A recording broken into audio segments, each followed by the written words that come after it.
दोस्तों, एक होता है अकेले रहना और एक होता है अकेले रह करके अकेला फील करना। भले ही हमारी टेक्नोलॉजी बहुत ही एडवांस हो चुकी हो, हम चांद तक क्यों ना पहुंच गए हो, लेकिन हमारा सबकॉन्शियस माइंड उस रफ्तार से डेवलप नहीं हो पाया है। उसे आज भी यही लगता है कि जिस तरह हमारे लिए पहले ग्रुप में रहना जरूरी था, क्योंकि अगर ग्रुप में नहीं रहेंगे तो जानवरों को शिकार नहीं कर पाएंगे, बल्कि खुद जानवरों का शिकार बन जाएंगे। और इसी वजह से हमारा ब्रेन आज भी अकेलेपन को डेंजर का साइन मानता है। साइंटिस्ट ने एक बार एक एक्सपेरिमेंट किया और उसमें लोगों से पूछा गया कि आप अपने नेगेटिव थॉट्स के साथ में 15 मिनट अकेले रहना पसंद करेंगे या फिर एक बिजली का झटका। और रिजल्ट जानकर आपको हैरानी होगी कि 67% मैन ने और 25% वुमेन ने बिजली के झटके को चुना। लोग खुद के साथ 15 मिनट अकेले नहीं रह सकते। जिन विचारों के साथ उन्हें पूरी जिंदगी बितानी है, उनके साथ वो 15 मिनट अकेले नहीं रह सकते। लेकिन हम यहाँ पर बात कर रहे हैं अकेले रहने की। जंगल का राजा शेर ज़्यादा टाइम अकेले रहना पसंद करता है। उसकी ज़िंदगी में ऐसी बहुत सी सिचुएशन आती है जहाँ पर उसे भेड़ियों का झुंड घेर लेता है। उस वक्त वो ना तो अकेला फील करता है और ना ही वो कमज़ोर फील करता है।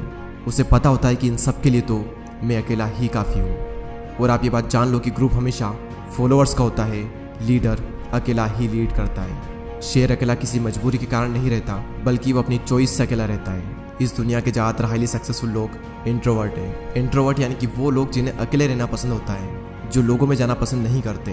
बिल गेट्स, जो कि माइक्रोसॉफ्ट के को फाउंडर है, 7 दिन के लिए बिना किसी टेक्नोलॉजी के अपने फ्रेंड्स एंड फैमिली से दूर रहकर अकेले रहते हैं। और इसका रीज़न वो ये बताते हैं कि इससे उनकी क्रिएटिविटी बढ़ती है, उनके माइंड में नए नए आइडियाज़ आते हैं और अपनी लाइफ के कई सारे बड़े बड़े डिसीजन उन्होंने इसी दौरान लिए हैं।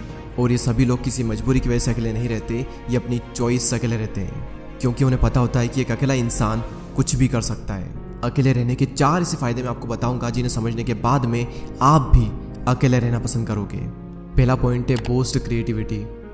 निकोला टेस्ला, जो कि एक महान वैज्ञानिक रह चुके हैं, जिसकी वजह से हमारे घर में इलेक्ट्रिसिटी आ रही है, जिनकी वजह से आज हम इतनी गर्मी में एसी एंड कूलर की हवा ले रहे हैं, जिन्होंने 300 से भी ज़्यादा इन्वेंशन किए हैं। उनका कहना यह है कि be alone that is the secret of invention, be alone that is when ideas are born. अकेले रहो क्योंकि यही वो समय है जहाँ पर आइडियाज़ पनपते हैं। अकेले रहो क्योंकि यही वो टाइम है जब इन्वेंशन होते हैं। निकोला टेस्ला जब खोज कर रहे थे तब उनके पास कोई भी ज़्यादा बड़ी टीम नहीं थी। उन्होंने ज़्यादातर जो इन्वेंशन है वो अकेले रहकर अपनी लैब में किए। और रिसर्च बताती है कि जब आप अकेले होते हो और कुछ भी नहीं कर रहे होते हो, तब आपके ब्रेन के DMN यानी कि डिफ़ॉल्ट मोड नेटवर्क में ज़्यादा एक्टिविटी होने लगती है। और इसी नेटवर्क की वजह से इंसान क्रिएटिव सोचता है, उसके ब्रेन में नए नए आइडियाज़ आते हैं। सर आइजैक न्यूटन को भी क्रिएटिविटी का आइडिया तब आया था जब वो अकेले एक एप्पल ट्री के नीचे बैठे थे। मेरे इस यूट्यूब चैनल पर इतनी सारी वीडियो है, इनमें से एक भी वीडियो ऐसी नहीं है जो कि मैंने किसी के साथ बैठकर बनाई हो। सारी वीडियोस के आइडिया मुझे अकेले में आए हैं और सभी वीडियो की स्क्रिप्ट मैंने अकेले बैठकर ही लिखी है। अगर मेरे साथ कोई है तो मैं कभी भी काम नहीं कर सकता। मुझे एकांत माहौल चाहिए क्रिएटिव सोचने के लिए। सेकंड पॉइंट है इंक्रीज्ड फोकस। जब आप अकेले रहोगे तो उन सभी लोगों से दूर रहोगे जो कि आपका ध्यान भटकाते हैं। आपका पूरा फोकस बस एक ही जगह पर रहेगा, आप चाह कर भी भटक नहीं सकते। आज से 4 साल पहले जब मैंने अपनी यूट्यूब जर्नी स्टार्ट की थी, तब मेरी लाइफ में सिर्फ 3 से 4 ही फ्रेंड थे और उनसे भी मेरा मिलना बहुत ही कम होता था।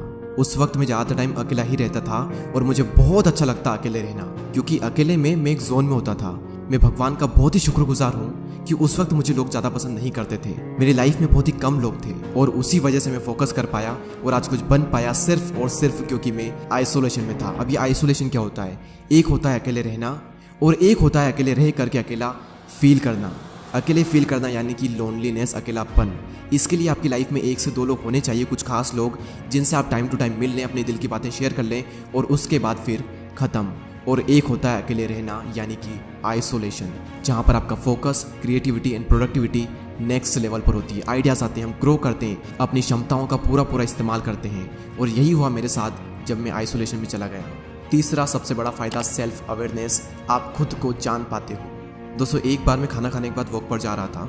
रास्ता काफ़ी लंबा था, आधा रास्ता बीत गया।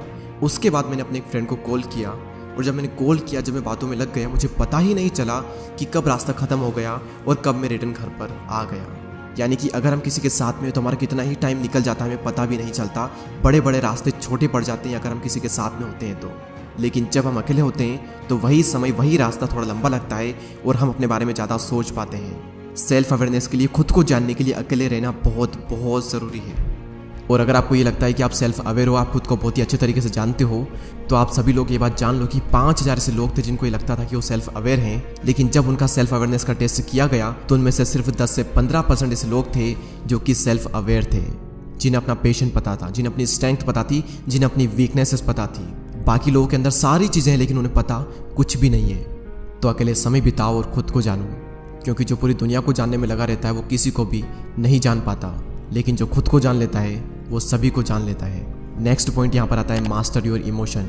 यहाँ पर फिर से वही बात आती है कि जो इंसान अपने इमोशंस को समझ लेता है वो पूरी दुनिया के इमोशंस को समझ लेगा।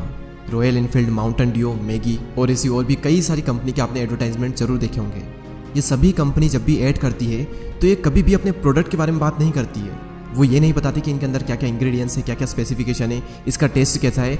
उनका सिर्फ एक मकसद होता है कि उस ऐड को वो लोगों के इमोशन के साथ में कनेक्ट कर दे, क्योंकि उन्हें पता है कि लोग इमोशनली ज़्यादा कनेक्ट होते हैं। अब सवाल यहाँ पर ये आता है कि ये जो मार्केटिंग कंपनीज है ये लोगों के इमोशन को समझ कैसे पाते हैं। सिंपल सा तरीका है कि ये लोग पहले खुद के इमोशन को समझते हैं, उसके बाद ये पूरी दुनिया के इमोशन को समझ जाते हैं। तो इन फ्यूचर में अगर आपको लोगों को इन्फ्लुएंस करना हो या फिर आपका कुछ भी ऐसा काम हो जहाँ पर आपको लोगों को इमोशनली कनेक्टेड करना हो, तो आपको खुद के इमोशन को मास्टर करना बहुत ज़रूरी है। और खुद के इमोशन को समझने के लिए आपको पहले खुद को समझना होगा, और खुद को समझने के लिए आपको अकेले रहना ही होगा।